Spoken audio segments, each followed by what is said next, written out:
You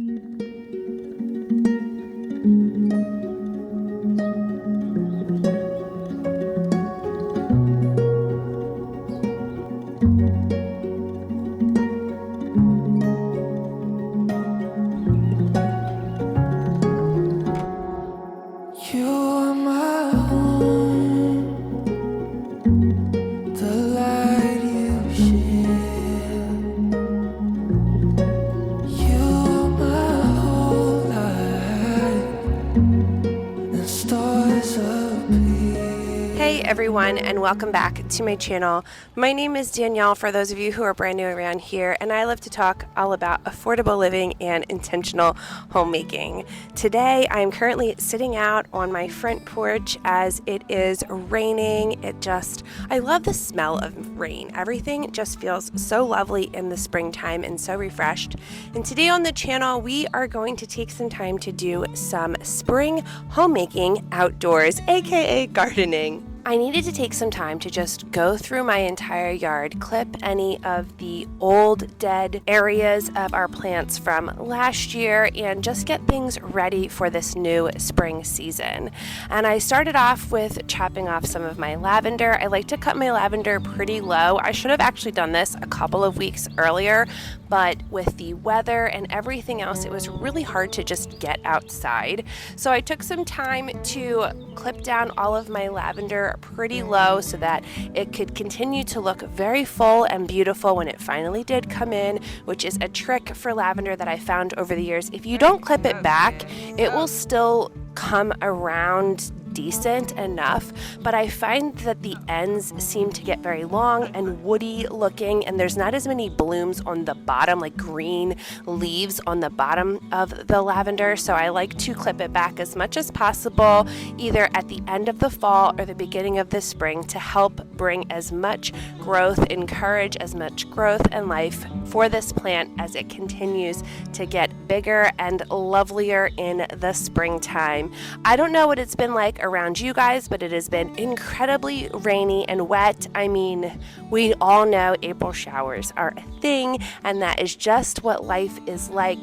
And I have days where I really enjoy the rain and days where I get a little bit over it, especially when it's about 4 or 5 days of rain in a row. But recently we've been in a really lovely kind of dance with the rain, where it has been a few very nice and warm days and then a day or two of rain and so on and so forth. So it's been actually really nice. Like I said, I'm currently sitting out on my front porch. It's about 65 degrees today, so it's actually nice enough to be outside in the rain. I do enjoy to sit out in the rain under like our covered porch when it is actually warm enough to do so. Previously, it had been like in the 30s and raining, so still pretty cold.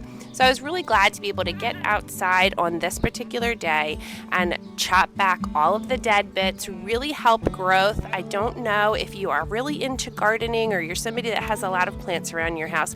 We have a lot of plants around our house. Now, we have been in this house for 11 years now, almost. This summer will be 11 years. And we have added so much to the landscaping over those past 11 years. We've added butterfly bushes and all sorts of lavender and hydrangeas and roses and so much. I've learned so much about gardening just by being a homeowner, and I've really fell in love with it. I've really enjoyed taking care of our yard. I love being able to look out my windows and just see beautiful blooms in the springtime, in the summer. We do a nice combination of both vegetables and flowers. And originally we started out as just vegetable growers. Like, I want to say when we first got married, my husband wanted to put together a couple of vegetables in the garden boxes that were left over from the previous homeowner. And I was like, okay, I'm not really a gardener, but I will check it out. And I was absolutely just taken by it within the first year or two. I love the idea of growing our own food and just taking care of something every single day and really making sure that we are treasuring the earth that we have been given as best that we can. So after years of taking time to really develop my green thumb, mostly in the vegetable area, we started really going crazy, adding all sorts of flowers. In I want to say it was 2020. No, it was actually 2021. My husband took these 3 rows of Sharon that we had. Was it 3 or 4? I think it was 3. Maybe 4. Either way, took these 3 major bushes that we had in the front of our garden bed that had been there forever and dug them up and replanted them all along the back line. And that really opened up an entire new space for us to plant flowers as well. So I've been really into the planting of flowers and learning all the different types of plants and flowers, learning about ground coverings, doing all of the work to take care of our land and making it as beautiful as possible. So right now, I just love this beautiful springtime when all of these new colors and everything are popping up and we're able to see what that looks like from the kitchen window. So that is really exciting for this season, and I actually have kind of a before and after, if you will, even in just this video. The crazy part about this video is I did it over the course of 3 separate days I filmed. The first segment of me cleaning up the yard was from a Monday. The next segment of me, which is going on right now, of me planting some of our kind of colder weather vegetables, that was done on a Wednesday, and then the last segment was taken the following Monday. So 8 days total, and just the transformation that happens within those 8 days is absolutely crazy. It just boggles my mind every single year how quickly things turn over, and it actually teaches me each year how important it is to be on top of your gardening timeline. So if you have things like these beans and peas and lettuces that you want to plant, you want to make sure that you really get those in sort of like, well, in my area, I'm a zone 7B. And so I want to make sure that my stuff is getting planted kind of late March, early April. Early April is almost too late, if you will, for some of these, but this is when I was planting all of this. This was around mid first to second week of April. And I took the time to go through and make sure I got all of, like I said, these cold weather vegetables planted. And what I mean by cold weather vegetables, things that do well even if it's not past frost season. For us, kind of the rule of thumb is if it's past Mother's Day, it's good to start planting your regular vegetables. That would be tomatoes and peppers and all of the types of things that you want to be frost free to be able to plant. So we usually start to plant that portion of our garden mid-May, but there is quite a lot that you are able to plant in the colder weather when it is not always cold outside during the day, but definitely there are some times where the frost can really come and take out all of your plants if you're not being careful. There are a lot of kind of, I don't want to say frost resistant, but like frost resilient plants. So a lot of your green beans, peas, spinach, lettuce, onions, carrots, any of your brassicas like broccoli and cauliflower, all of that can be planted pretty early in the season and it ends up doing really, really well. So this particular day, I was planting, like I just said, green beans, peas, lettuce, spinach, and some little baby onions, like scallions. And I was making sure that I got those in. I really wanted to get them in a week or two previously, but we had so much going on in the month of February and March that my whole garden routine kind of got pushed back ever so slightly. So this was the first week of April that I was filming this. But I was really happy to get everything into the ground. I was loving being able to teach my children how to come alongside and plant with me.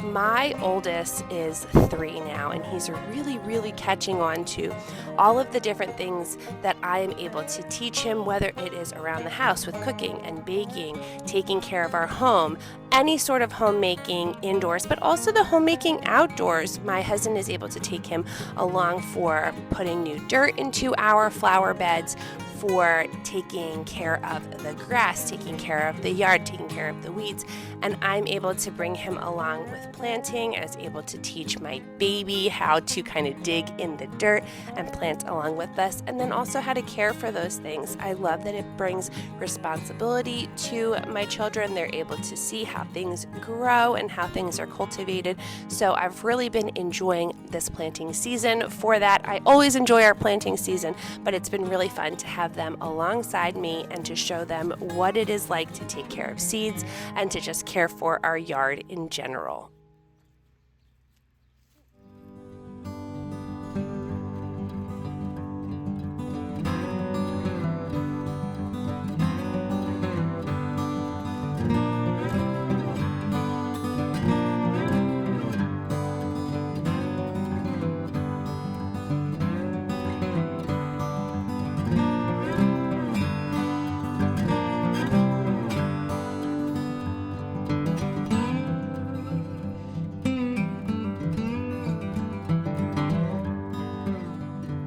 And then, like I said, this was the very last day that I filmed for this particular video, and I wanted to go through again and get rid of any of the old dead clippings. One of the things in taking care of your yard that is super important is making sure that you are constantly pruning. Pruning was something that I did not put a lot of emphasis on in my first years of gardening, but I've realized how important it is. It's almost like cutting your hair, right? You don't want to just let your hair grow forever and let it get all straggly. It's actually healthier if you continue to cut it. And it's the same thing with pruning. If you allow dead pieces to stay on the plants, then they are actually not getting the nutrients that they need to continue to grow bigger, because the plant is trying to bring nutrients to those dead areas. So pruning back the dead areas, getting rid of the pieces of the plant that aren't necessary, help the plant to become incredibly healthy and to grow so much faster and easier. So I wanted to make sure I got this limelight hydrangea all clipped off and taken care of before it started to sprout. I kind of show a close up towards the end of this video, but it has already started to get the littlest bit of leaves, and hydrangeas can be a little bit finicky. They want to be pruned before they start growing again so that they are not a total mess. So this is our front bed here. We have pretty much this entire thing filled out. We have some really pretty plants on a lower level there, and then we have this higher level, and it used to have a rhododendron here, and if you don't know, rhododendrons can be like, I don't know, 10 feet tall, and it was just getting too big for this particular box space. So I got a 2 rose pack from Costco over here. I looked at the type of rose online, and it looks absolutely gorgeous, and they're only supposed to get to be about 3 or 4 feet tall, so they're going to be beautiful bushes. So the plan is to plant them right in this space here, towards the back a little bit, and then I want to fill in with some ground coverings in the front eventually, but I don't know what I want to put there yet. But for today, we're going to throw those 2 rose bushes in.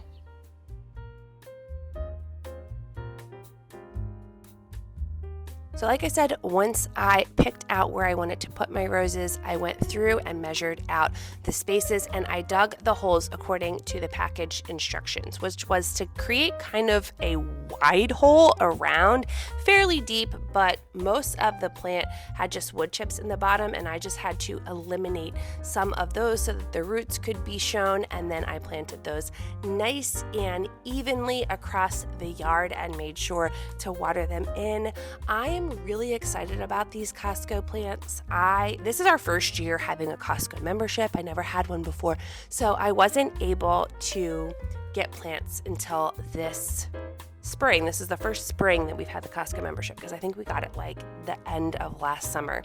And I was really amazed at how many plants they had in their midst and on sale. So I will let you guys know how these Costco roses are doing and if they end up growing really well, because like I said, I was really excited for them. For 2 of the bushes, I want to say it was like $14.99 for the 2, which I thought was an incredible deal, because usually if you go to like a Home Depot, it's going to be that much for just 1.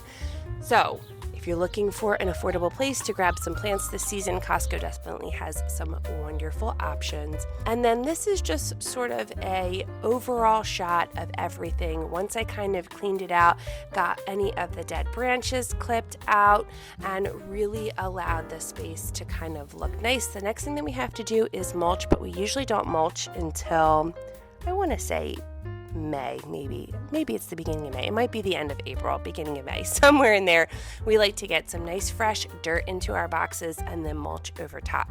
So that's going to be the next project that we work on, and just kind of cleaning up some of the back flower beds a little bit more. But I'm so incredibly grateful that you came along to do some gardening with me today. I love taking care of my home both inside and out. It is such a lovely, relaxing hobby of mine that I have really begun to enjoy in these later years in life. Later, like I'm so old, I'm not, but still, I've really enjoyed kind of really taking care of my home, like I said, inside and out. And then here is a general overview that I had mentioned earlier of our yard just a week later. I'm not even kidding. The beginning of this video was from a week prior, and in 1 week, between a ton of rain coming through and then the temperatures soaring up into the higher 70s, all of a sudden all of this green popped out of nowhere. It happened within days, and it has been so beautiful. I've been so grateful to see my yard just come to life. So thank you guys again for watching. I always appreciate it. And if you are new around here, definitely consider subscribing. Leave me a comment. Let me know where you're from. If you love to garden, let me know all of your favorite things to grow. And I will see you guys next week on another video. Have an amazing week, my friends. Bye.